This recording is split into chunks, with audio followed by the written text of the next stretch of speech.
Good morning everyone. I'm Uma Maheshwari, Assistant Professor, Department of Electronics and Communication Engineering.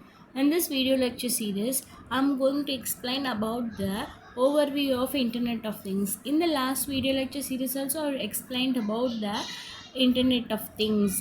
Now in this topic especially I'm going to explain about the web communication protocols which is used by the IoT devices and the message to message communication system devices. Web communication protocols, it is nothing but the data of the connected devices routes over the web in two types of communication environments. The one is constrained RESTful environment and the another one is the unconstrained environment. The constrained environment for connected devices is nothing but the data we are using here is limited in size, and also it has 10 of bytes from the device. Then it is limited and also compared to data interchange of thousands of bytes between the web clients and the web servers when using this hypertext transfer protocol TCP and the IP. Then constrained devices for connected devices.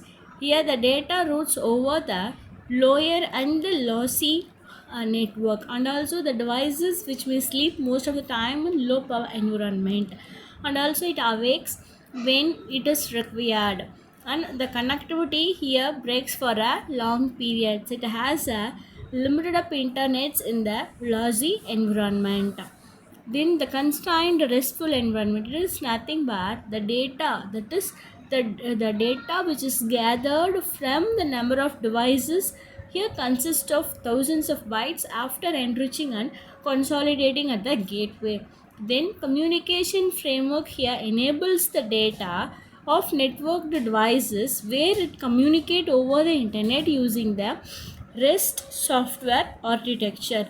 This is nothing but the tens and the hundreds of bytes communication framework in the constrained RESTful environment, where here device 1 and the n number of devices which has 10s of bytes is connected at the one end, and where it is connected to the Internet of Things are the message to message communication, that is local network, and from that finally we are sending it to the constrained application server client and the hypertext transfer protocol client.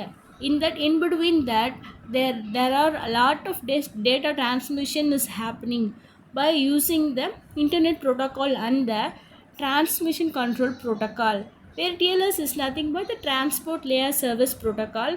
UDP is nothing but the user datagram protocol. And here we are that is from various layer to layer the communication takes place here.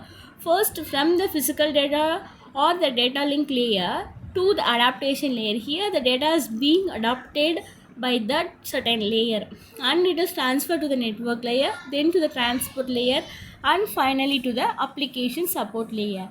Then the constrained application protocol, here an IETF recommended protocol for constrained environment devices, a web objects data transfer standard protocol for sending a request or response. And here for example is a RESTful constrained applications protocol.